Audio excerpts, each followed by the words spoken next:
Ada yang dalam keadaan tersiksa, tergantung amal kita. Kalau orang yang matinya itu dalam keadaan suci bersih, tidak membawa dosa sedikit pun, semua perintah Allah dilakukan, larangannya nggak ada yang dilanggar, kalaupun ada dosa-dosa sudah diampuni Allah, kalau sudah mati ngapain nunggu di alam barzah, langsung masuk surga. Makanya siapa mereka? Yaitu orang-orang yang sudah tingkatan nafsul mutmainnah. Ya ayyatuhan nafsul mutmainnah irji'i ila rabbiki radiyatan mardiyah wadkhuli fi ibadi wadkhuli jannati. Selesai.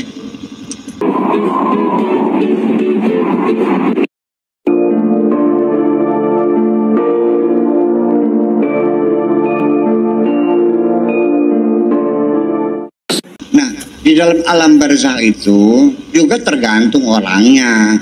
Barzah itu artinya orang yang sudah mati, sementara dalam dalam daftar tunggu ini belum masuk ke hari akhirat, itu namanya alam barzah. Nah, orang alam barzah juga bermacam-macam.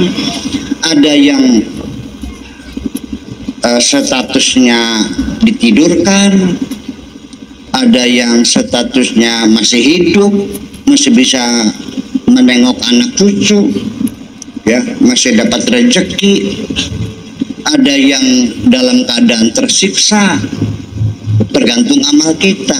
Kalau orang yang matinya itu dalam keadaan suci bersih, tidak membawa dosa sedikit pun, semua perintah Allah dilakukan, larangannya nggak ada yang dilanggar, kalaupun ada dosa-dosa sudah diampuni Allah, kalau sudah mati ngapain nunggu di alam barzah, langsung masuk surga. Makanya siapa mereka? Yaitu orang-orang yang sudah tingkatan nafsul mutmainnah. Ya ayyatuhan nafsul mutmainnah irji'i ila rabbiki radiyatan mardiyah wadkhuli fi ibadi wadkhuli jannati. Selesai. Nah, kalau pulangnya nggak bawa iman Islam, orang jahat, semuanya jahat, dia disiksa, ya kan? Nah, kalau kita mah, kelas saya, ibu-ibu, bapak ini semuanya, ya tidak lebih kok. Saya dengan bapak-bapak juga sama, 11-12 juga kok. Ya, artinya bahwa sama, dosa melulu sama gitu. Nah, nanti kita ini yang banyak dosanya nanti dilihat. Kalau kita ini bawa iman, malaikatnya bingung nih. Ya Allah, ini orang dikirim langsung ke surga apa digebukin nih? Mau dikirim ke surga bawa dosa, mau digebukin bawa pahala, mau kebaikan, bingung malaikatnya. Ya Allah, ini diapain nih? Gitu, ya. Juga abdi para amatnya. Ya. Kata Allah, ya udah sekarang disiksa dia bawa kebaikan, kan gitu. Dikirim ke surga dia bawa dosa, ya udah ditidurkan saja. Wadarabna ala azanihim, ditabok telinganya, blek tidur. Nah, nanti dibangunkannya di akhirat nanti. Nanti kita semua yang ditidurkan ini nanti suatu ketika kalau sudah kiamat datang, kita akan ada yang membangunkan. Kita akan dibangunkan nanti. Malaikat yang membangunkan, dan nanti ketika itu kita akan terkejut semuanya. Dan kita semuanya akan mengatakan seperti ini, ya wailana mamba'atana memarqadina. Ini siapa yang membangunkan kami? Memarqadina lagi enak-enaknya tidur. Siapa yang bangunin nih? Kata malaikatnya, hadza ma wa'atar rahman. Ini janji Allah, iya teh kiamat neng. Oh gitu. Iya. Nah, itulah makanya baru masuk ke alam alam mahsyar di sana. Disitulah akan semuanya akan diproses. Siapa yang selamat, siapa yang celaka itu nanti. Selamat dalam barzah seperti itu persoalannya. Jadi mungkin yang di alam barzah dapat ilmu itu adalah orang-orang yang para syuhada, yang dinyatakan tidak meninggal tapi masih hidup dan masih dapat rezeki. Makanya wala tahsabanna alladzina qutilu fi sabilillahi amwata bal hum ahyaun 'inda rabbihim yurzaqun. Jangan kau duga mereka yang mati di membela Allah itu mereka sudah mati, tetapi mereka masih hidup dan masih mendapatkan rezeki dari Allah, masih bisa memiliki anak putu, masih bisa memberikan konsultasi. Masuknya dalam alam apa namanya bainal hilmi wal yaqzah, biasanya dalam mimpi, kadang-kadang ada ini apa namanya anak cucunya juga didoakan mereka. Saya kira mungkin seperti itu. Yang kedua, pertanyaan bahwa qiyamu binafsihi artinya Allah tidak butuh kamu tolong, itu hanya simbol saja menolong Allah. Memangnya Allah perlu pertolongan kamu? Apa kita bantu memang Allah bantu? Allah itu qiyamu binafsi, semuanya Allah lakukan sendirian, tidak memerlukan bantuan apapun. Jadi ketika Allah menyuruh kita bayar zakat, itu bukan minta uang kamu, Allah nggak butuh duitmu kok. Nanti semua itu kebaikannya adalah untuk dirimu sendiri. Jadi apapun kebaikan yang pernah kita lakukan kepada siapa, nanti pada akhirnya kebaikan itu akan kembali kepada dirimu sendiri.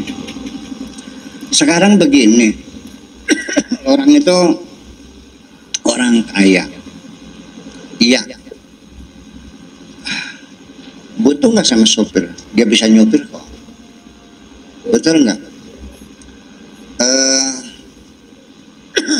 Masak butuh nggak? Enggak, dia bisa masak kok. Semuanya bisa, dia banyak keahlian, multi talenta, semuanya bisa. Tapi kenapa dia cari segala macam? Yaitu persoalannya the present, al-hudur. Jadi Allah sendiri membuat semua ini adalah bukan karena membutuhkan, tapi Allah sedang menyombongkan zatnya sendiri. Limanil mulkul yaum lillahil wahidil qahhar. Jadi artinya itu Allah bisa bikin langit bumi kun fayakun, tapi kenapa visitati ayam? Jadi semua Allah berikan itu adalah sebagai pembelajaran kepada kita. Beginilah caranya kita memanage kehidupan ini. Mesti ada job description. Semua kita bikin pabrik, mesti ada direkturnya, mesti ada bendaharanya, ada sekretarisnya, ada satpamnya. Nah, hidup itu seperti itu, bukan sendirian. Allah mah sendirian, kamu mah tidak boleh. Jadi kalau ada orang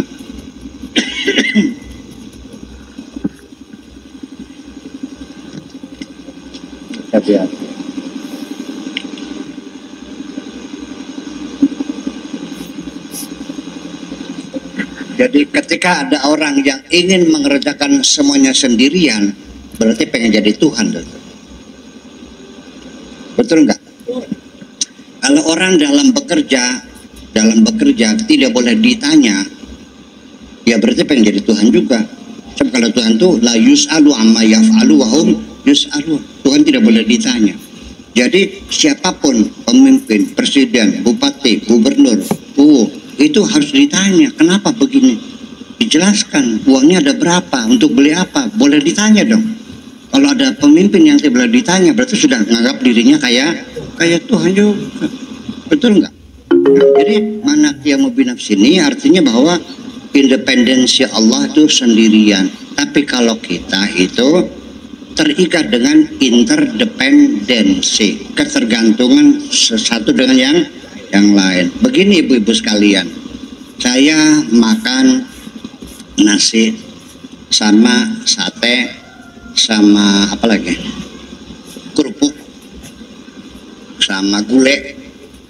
Ya, gulai, sate, sama kerupuk. Itu pasangannya ya? Ya.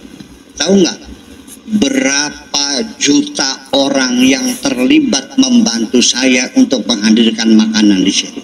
Yuk kita hitung. Nasi, dari apa dibikinnya? Beras. Berasnya dari apa? Dari padi. Padinya dapat nanam nggak? Yang nanam berapa orang? Yang manen berapa orang?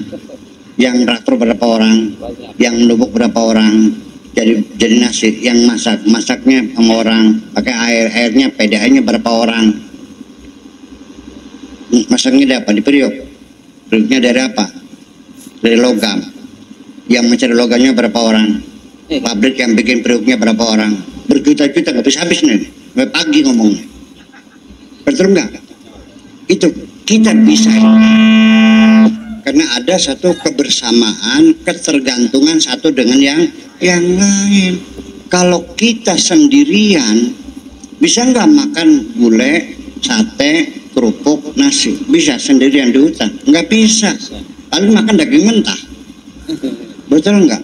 Nah itulah makanya Allah itu menciptakan alam seperti ini. Makanya Allah itu disebut Rabbul Alamin. Rabbul Alamin karena ada unsur perawatan, pendidikan dan pembelajaran. Kalau ketuhanannya Ilahun Nas, kalau ini Rabbun Nas, Rabbul Alamin, Rabbun dengan itu berbeda. Betul nggak?